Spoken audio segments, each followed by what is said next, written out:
Jäin miettimään itsensä laajentamista, osittain Andy Clarkin ja David J. Chalmersin artikkelin Extended Mind kautta. Ajatuksena on kuitenkin se, että kun aikaisemmin höpötin siitä, että miten voi saada ajateltua ikään kuin enemmän asioita sitä kautta, että muuttaa ympäristönsä vihjeitä. Tuohan on sellainen asia, mitä voidaan käyttää enemmänkin. Meillä voi olla erilaisia työkaluja, jotka voivat auttaa meitä suuntautumaan ikään kuin maailmaan, olkoon kyseessä vaikkapa jousi tai sitten tietokone, jolla tavoitetaan internettiä. Niin myös silleen, että ne auttavat meitä ajattelemaan paremmin. Olkoon kyse siitä, että opettelemme joitain sisäisiä tekniikoita, opettelemme tietyn laskukaavan, jolla saamme oikeita vastauksia. Opimme laskemaan, mitä emme aikaisemmin saaneet laskettua. Tai sitten ikään kuin muut, joita opettelemme muita keinoja saada ikään kuin oikeita vastauksia. Eräs kiinnostava kysymys onkin siitä, että saammeko jollain tavalla ulotettua itsemme ulkopuolelle. Esimerkiksi niin, että voisiko olla mahdollista oppia itsestään ikään kuin niin paljon, että voi muuttaa itsensä ikään kuin osin säännöiksi, joita voisi ulkoista vaikkapa tietokoneeseen, niin että sitä voisi käyttää vaikkapa ikään kuin vara-alitajuntana. Tämä ei välttämättä ole niin absurdia kuin miltä se voisi kuulostaa,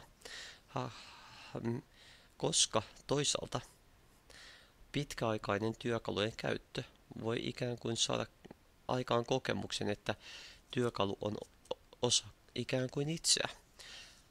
Olen kuullut ainakin tarinoita sellaisesta, että esimerkiksi samurait olisivat tottuneet kantamaan miekkaansa mukanaan, että ilman sitä olisivat olleet ikään kuin alastomia ja toisaalta osanneet käyttää sitä hyvin monenlaisiin erilaisiin tarkoituksiin, että siitä olisi tullut ikään kuin itsen jatke. Ja toinen pointti on juuri tuossa Andy Clarkin ja David J. Chalmersin The Extended Mind-artikkelissa. He pohdiskelevat sitä, että onko se todella niin erilaista, että jollakulla on muistikirja, jota on tottunut käyttämään, ja jonka avulla muistaa ihmisten osoitteita ja puhelinnumeroita, verrattuna siihen, että muistaisi ne vain automaattisesti, ikään kuin mielestänsä olisi opetellut ne. Tämähän on kiinnostava kysymys, koska jos se muistikirja on yhtä tavoitettavissa kuin ne omat muistikuvat henkilöiden osoitteista ja puhelinnumeroista, tässähän ei välttämättä ole eroa. Tämä on tietyllä tavalla tutkimuskysymys. Jos opettelee käyttämään säännöllisesti jotain työkalua, koetaanko se ikään kuin, kohteleeko aivot ikään kuin sitä itsen jatkeena, vai suhtautuvatko aivot siihen jollain eri tavalla? Minä en tiedä. Mutta käsitteellisesti tuo on kiinnostava tapa hahmottaa, ettei itsellä välttämättä ole tarkkaan ottaen rajoja, jotka olisi täsmällisesti määritelty, vaan identiteettimme voi ulottua ehkä vähän lyhyemmälle. Voidaan hahmottaa, että kaikki asiat meissä eivät ole meidän itsemme osia välttämättä. En minä oikeasti ollut sellainen kuin satuin käyttäytymään. Ja sehän on työkalu sille, että miten voidaan pyrkiä muuttumaan, jos hahmottaa, että tietynlainen käytös ei ole osa itseä. Ja toisaalta se, että tuollaiset työkalut voivat ikään kuin muuttua osaksi sitä itsekäsitystä. Tuolta kannalta onkin kiinnostavaa juuri kysyä tuollaista, että saisiko totuttua käyttämään esimerkiksi jotain tuollaista automatisoitua työkalua, jonka olisi esimerkiksi itse tuottanut laajentaakseen omaa ajatteluaan ja kokemustaan Esimerkiksi tuottaakseen, jos tuntuu, että ideoita on ikään kuin liian vähän, niin tuottaisi uusia ideoita. Siinähän saattaisi olla jotain järkeä.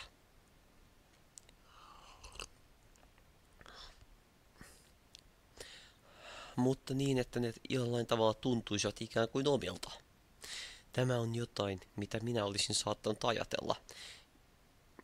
Tuohan olisi tavallaan kiinnostavaa, että saa ylimääräisiä ideoita, joita itse on aiheuttanut.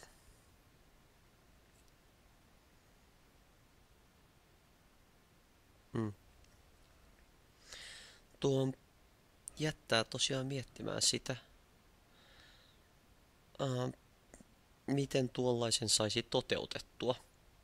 Aikaisemmin tänään mietin sellaista, jossa esimerkiksi omien kirjoitustensa korpuksen luo tavallaan sen, kerää omia kirjoituksiaan talteen ja esimerkiksi loisi niistä tietokannan, jota käyttäisi sitten jonkin algoritmin syötteenä niin, että esimerkiksi vain Markovin ketjujen avulla käyttäisi siitä tuottamaan uusia ikään kuin lauseita ja katsoisi, syntyisikö niistä jotain kiinnostavaa itsensä kannalta.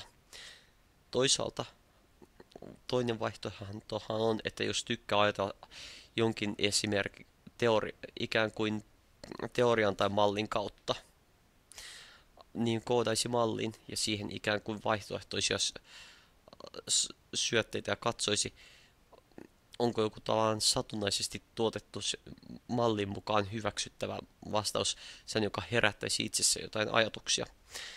Tai ehkä yhdistäisi näitä vaihtoehtoja niin, että tuottaisi ensiksi vaikkapa Markovin ketju ja karsi silleen pois ne, jotka eivät täytä mallin kriteereitä. Tuo voisi olla ihan mielenkiintoinen tapa tuottaa sellaisia, jotka saattaisivat tuntua ikään kuin sellaista, joita itse saattaisi sanoa. Joita ei välttämättä olisi kuitenkaan itse sanonut. En tiedä. Meillä on kuitenkin jonkin verran, olemme tunnistettavissa ymmärtääkseni meidän omista yksilöllisistä puhetyyleistämme tai kirjoitustyyleistämme. Ja ne vaikuttavat kertovan meistä jonkin verran ihmisenä. Tuolta kannalta voisi ajatella, että voisi olla mahdollista tuottaa sellaisia lausahtuksia, jotka kuulostavat meiltä itseltämme, joita voisimme ikään kuin hyväksyä osaksi itsemme, vaikka ne olisivat jonkun algoritmin tuottamia. Ja tavallaan se kuulostaa minusta mielenkiintoista ajatuksesta, varsinkin jos me itse olisimme tuottaneet nuo menetelmät, joita haluaisimme käyttää ikään kuin laajentaaksemme itseämme. Jännittävä idea ainakin.